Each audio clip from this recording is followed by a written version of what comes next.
Senhores telespectadores, estamos em frente dos horizontes da memória. Aquele pórtico é um horizonte. Eu calculo que ele terá uns 800 anos.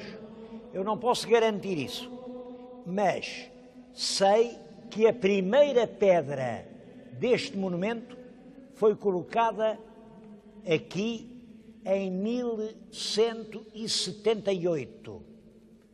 Nós estamos em 1998. É claro, eu não sei se eles começaram a construir um monumento de dentro para fora, se de fora para dentro, é evidente. Agora, é certo que eles começaram em 1178 e que em 1222 já os frades para cá vieram morar. Faço uma média, se aquele belíssimo pórtico foi construído no meio destes 40 anos, é um pórtico com 800 anos. É por ali que se entra no Mosteiro de Alcobaça. O Mosteiro de Alcobaça é uma espécie de testemunha silenciosa de toda a história de Portugal. E é curioso este lugar em que eu lhes estou a falar. Este lugar diz-lhes isso mesmo. É um lugar, porque quando entrarem aquela tal porta grande, logo à nossa mão esquerda fica uma outra entrada fora da igreja que nos leva a um bem estranho recinto. Uma casa com grandes colunas, tem 4 colunas para aguentar uma alta abóbada e que tem à volta todos os reis de Portugal. Chamam-lhe a Sala dos Reis. Mas isso é um nome moderno, porque ela já se chamou Sala dos Reis porque alguns dos nossos primeiros reis, olhem, o Dom Afonso II, o homem que fez as primeiras leis em Portugal, o Dom Afonso III, bolonhês, o que morreu excomungado, esses reis estiveram aqui, as suas sepulturas, eles e as rainhas e os filhos, aqui nesta sala. Esta sala foi um panteão real. Depois foi muita coisa e agora é uma espécie de museu de história que tem à volta uma série de lendas, de mitos, de coisas que nunca aconteceram.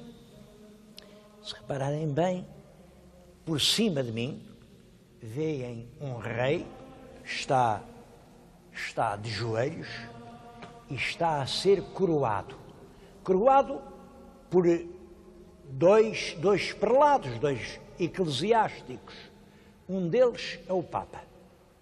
O outro é nem mais nem menos que São Bernardo. São Bernardo, o fundador da reforma cisterciense da Ordem de São Bento, e, do outro lado, o Papa do Tempo, que está pondo a coroa ao nosso primeiro rei. Claro, é uma coisa que nunca aconteceu. Primeiro, eu duvido muito que o nosso Dom Afonso Henriques alguma vez tenha tido uma coroa assim, porque aquela coroa, estão a vê-la bem, aquilo é uma coroa de imperador. Quem teve aquilo foi o Dom Sebastião. Os nossos primeiros reis, se tinham coroa, eram um rude aro, cingindo os anéis da cabeça, não era uma coisa daquelas. Segundo, o nosso rei nunca foi à Itália e, portanto, nunca podia ter, nem a França, nunca podia ter encontrado nem o Papa nem o São Bernardo, porque o Papa estava em Roma e São Bernardo estava em Cister, na Borgonha. Tudo aquilo é uma invenção ilustre. Atrás de mim, se virem bem, está um grande painel de azulejo ali, com um latim enorme. Bom, aquele latim, eu quis trazer-lhes o livro onde está o latim que copiaram ali. É exatamente isto que está aqui, é o que está ali. Bom, e é um latim que um frade de Alcobaça diz que constava de um documento que encontrou aqui na livraria e que ele copia aqui, palavra por palavra, sem tirar nem pôr. Bom, eu acho que por causa disto têm chamado muitas vezes mentiroso, mentiroso ao frade que escreveu isto. O frade era o Frei Bernardo de Brito. Bom, é claro, mentiroso, mentiroso. Lá que ele achou o documento, achou. Lá que o documento dizia isto, sem tirar nem pôr, é verdade. É claro, há uma terceira coisa que ele não acrescenta. É que quem tinha escrito o documento era ele. Ele escreveu o documento assim, num latim muito de trazer por casa, um português alatinado, inventou esta história toda, pô-la aqui, os que vieram a seguir a ele acreditaram, tiraram-na aqui, puseram-na nesta parede e representaram a cena lá em cima. É o Papa a coroar Dom Afonso Henriques, nosso primeiro rei. Por isso, toda esta sala foi consagrada à história de Portugal. Se olharem bem, à volta daqui, lá está ele, o Dom Afonso Henriques, numa bela estátua em que representa o fundador da nacionalidade, a seguir ao Dom Afonso Henriques, o filho, o Dom Sancho I, que foi também um grande rei. Vejam depois o Dom Afonso II, aquele homem que fez as primeiras leis, as primeiras cortes, as primeiras inquirições, as primeiras confirmações, um grande estadista que afirmou a força do Estado nascente nesta débil monarquia e que veio a morrer leproso. Depois o filho dele, o Dom Sancho II, que morreu também leproso como o pai, foi uma maldição. Ele, as filhas foram todas repudiadas, princesas e leprosas. Depois o irmão, o Afonso III, o bolonhês, que traz uma monarquia nova para Portugal e muda a bandeira e põe a roda dos castelos à volta das 5 quinas, e a seguir o grande rei, Dom Dinis, esposo da rainha Santa Isabel. Vejam, e depois de Dom Dinis, o Afonso IV, o que mandou matar a Inês de Castro e não gostava deste mosteiro. E a seguir, o Dom Pedro, que aqui jaz sepultado, está representado além, mas está sobretudo naquele espantoso monumento funerário. Bom, depois estão outros reis que pouco têm a ver com a Alcobaça. Como sabem, ao rei Dom Pedro sucedeu o filho, el rei Dom Fernando. E a Dom Fernando, el rei Dom João I, o Dólgio Barrota, lá está ele. E a Dom João I, Dom Duarte, o rei filósofo. E a Dom Duarte, Dom Afonso V, o das conquistas em África. E a Dom Afonso V, Dom João II, o príncipe perfeito.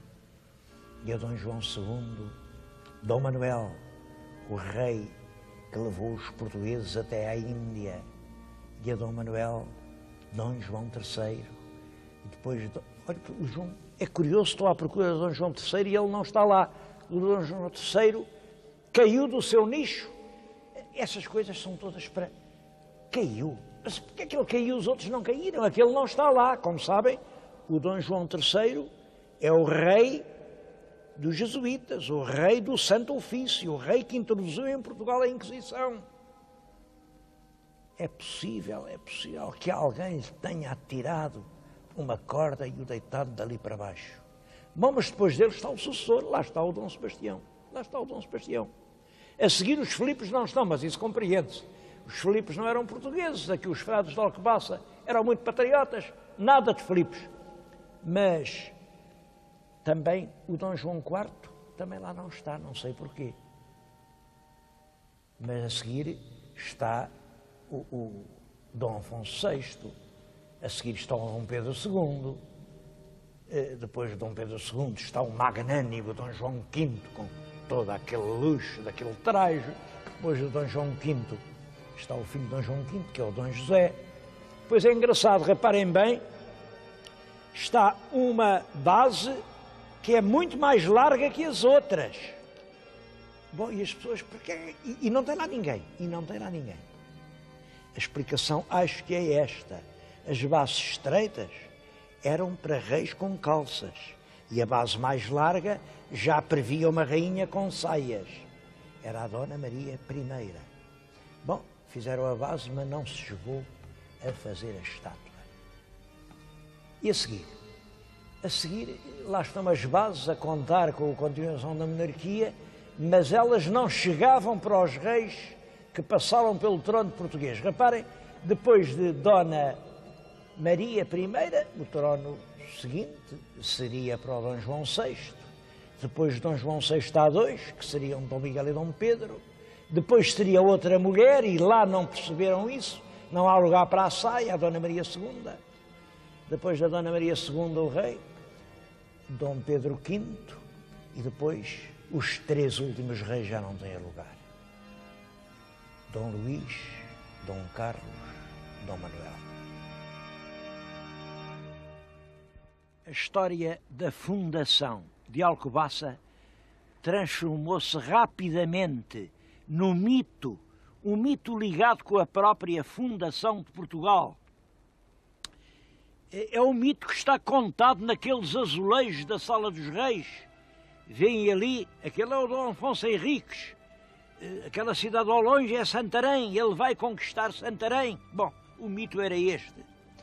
Diz que em 1147, quando o nosso jovem Dom Afonso Henriques cavalgava aqui por estes caminhos, vinha aqui nesta Serra dos Olvados, ia a conquistar Santarém, mas ia preocupado, porque os mouros eram muitos, as muralhas eram fortes, ele ia assim fazer um assalto de surpresa e, pelo sim, pelo não, resolveu fazer uma promessa a São Bernardo e disse-lhe, é claro, pensou, porque São Bernardo estava lá na Borgonha, em Cister, mas rezou, ó meu rico São Bernardo, se eu ganhar em Santarém, eu dou-te tudo. Eu estou aqui no alto desta serra, olha, além avista-se o mar, tudo quando se avista daqui até ao mar, esta terra toda, desde Óbidos a Leiria,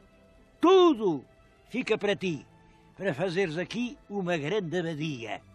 É bom saber que nessa altura, realmente São Bernardo estava interessado em fundar em toda a Europa cristã abadias cistercienses. Eu já lhes vou dizer o que é isso, cistercienses. Bom, a verdade é que ele ganhou, conquistou Santarém, lá está também no azulejo, ele a conquistar Santarém, e teve que dar isto aos frades cistercienses. Foi por isso que eles vieram para cá. Bom, é claro, a verdade é completamente diferente. A verdade é esta, é que por essa altura, 1147, mas não foi nessa altura que ele fez a dádiva. Ele deu isto realmente à Ordem de Cister, mas em 1152 ou 53. E nessa altura o São Bernardo era uma das grandes figuras da Igreja. O que o São Bernardo pedisse ao Papa era quase certo que estava concedido. Quer dizer, Dom Afonso Henriques, que andava inteligentemente a procurar apoios para a causa da independência portuguesa, precisou da aliança do São Bernardo e, para isso, fez-lhe uma doação realmente enorme. Deu-lhe estas grandes terras, ficavam aqui no litoral, mas que eram terras, dizem que eram desertas, não acredito que fossem desertas. A humanidade consegue sempre resistir, mas era assim, umas terras desorganizadas, com núcleos de populações fugitivas, cristão matava Mouro, Mouro matava cristão, era uma terra somalizada, não havia nenhuma forma de vida organizada. E ele entregou toda esta larga porção da Extremadura aos frades de Cister, que ele bem sabia que eram grandes organizadores.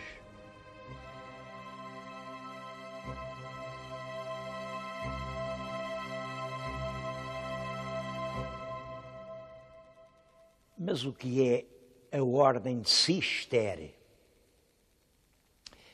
Bom, eu creio que já uma vez expliquei que quando se deu a queda da civilização romana, houve muitas pessoas que procuraram no ermo, na solidão, o refúgio. Uma dessas pessoas vem a ser canonizado pela Igreja, é Bento de Núrcia, que inicia a regra de São Bento, dos beneditinos. Isso é ainda no século V, portanto, em pleno desabar do Império. É claro, século V, o tempo passa, sexto, sétimo, oitavo, nono, e sabem que com o tempo as coisas vão apodrecendo. Quando se chegou ao século X, a Ordem estava muito longe de ter aquelas características de austeridade, de disciplina mental, de santidade, que o São Bento tinha posto lá na regra. Então, começam a aparecer reformas. A primeira é realmente a de Cluny. É uma regra já muito mais exigente. E houve, já lhes falei nisso, houve muitos estabelecimentos de Cluny em Portugal. No fim do século XI, aliás, já no século XII, praticamente, é em 1098, há uma nova regra, há uma nova reforma, que é a de Cister.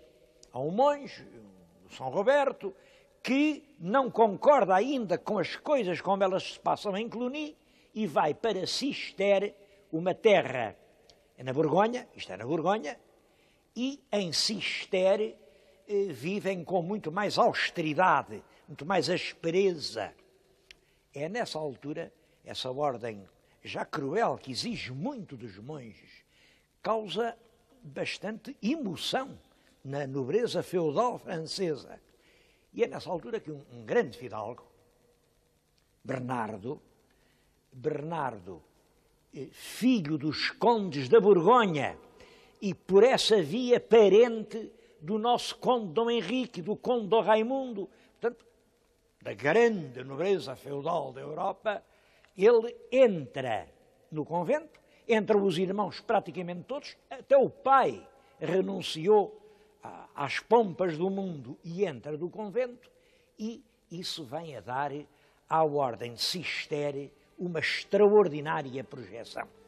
É São Bernardo quem conduz uma política enérgica, segundo a qual os monges têm de criar a própria riqueza de que vivem. Não é esmolar como as ordens mendicantes, não. É organizar a produção da riqueza e trabalhar.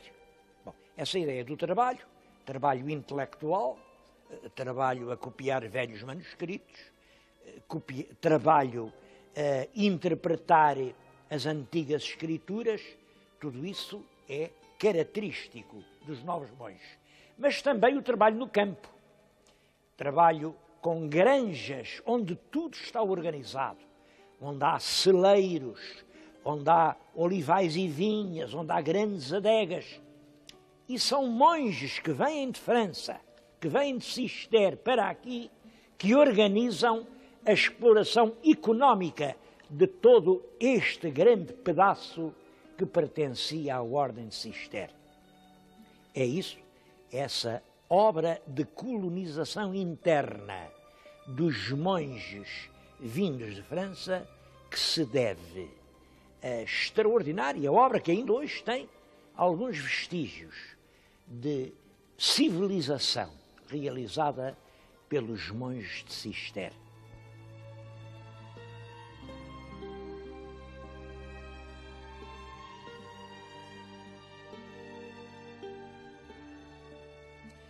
Bom, a verdade é que os monges souberam fazer um aproveitamento económico magnífico destas terras.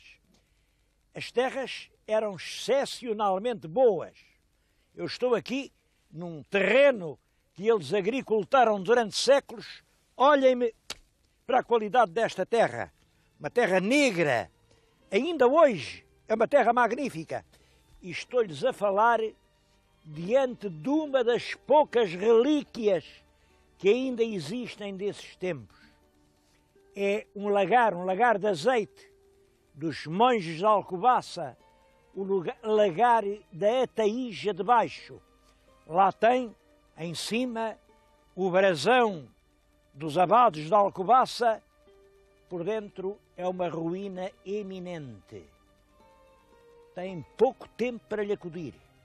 1 ano, 2 anos, e daqui não fica pedra sobre pedra. E a verdade é esta. Estas granjas de Alcobaça são um verdadeiro monumento nacional.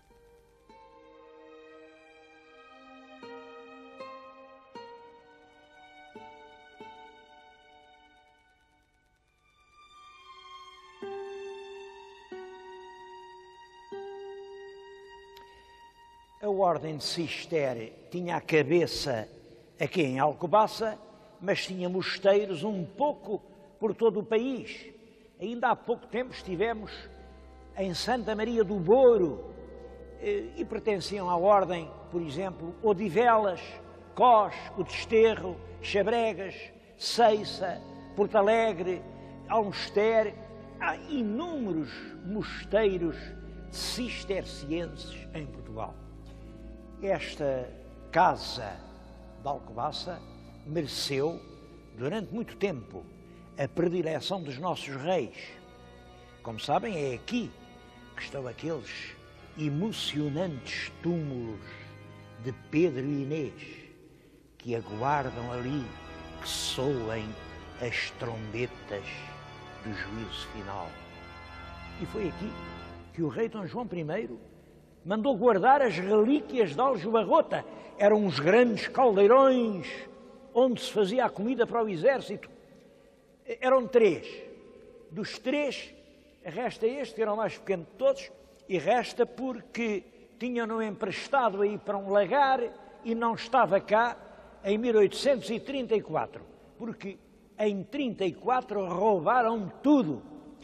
O caldeirão maior diz que podiam lá assar dentro 4 bois ao mesmo tempo e que, quando se lhe tocava, que batia como se fosse o carrilhão de uma catedral. Não me admira, porque este, que é muito mais pequeno, ora, ouçam.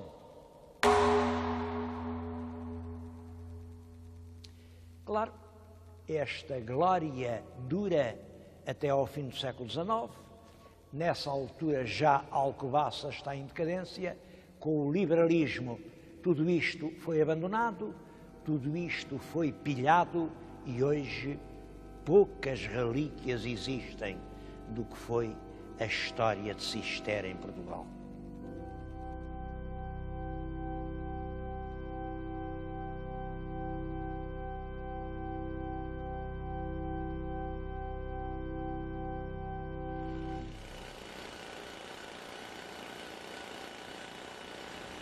Uma das riquezas da região é a pedra.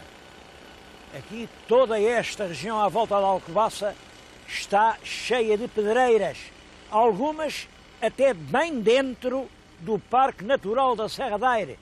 Estou aqui diante de uma, mas são dezenas, e são aqui no centro, mas são no sul, em Estremoz, são no norte. Há milhares de pedreiras em Portugal. Eu não sei, os números que vou dizer são assim um puro faz de conta. Mas pensem, se saírem das nossas pedreiras 1000 caminhões com 10 metros cúbicos de pedra, saírem para fora de Portugal, são 10.000 metros cúbicos por dia. 10.000 metros cúbicos por dia fazem por ano 3.650.000. Se forem fazer as contas, e se os caminhões não aumentarem de tamanho, nem a exploração for mais intensa, chegamos ao ano 3000 com 3 bilhões de rochedos arrancados e levados lá para fora. Nessa altura, as nossas verdes colinas, que será feito delas? Bom, há 2 hipóteses. Se chover, será um grande mar morto. Se não chover, são um abismo infernal.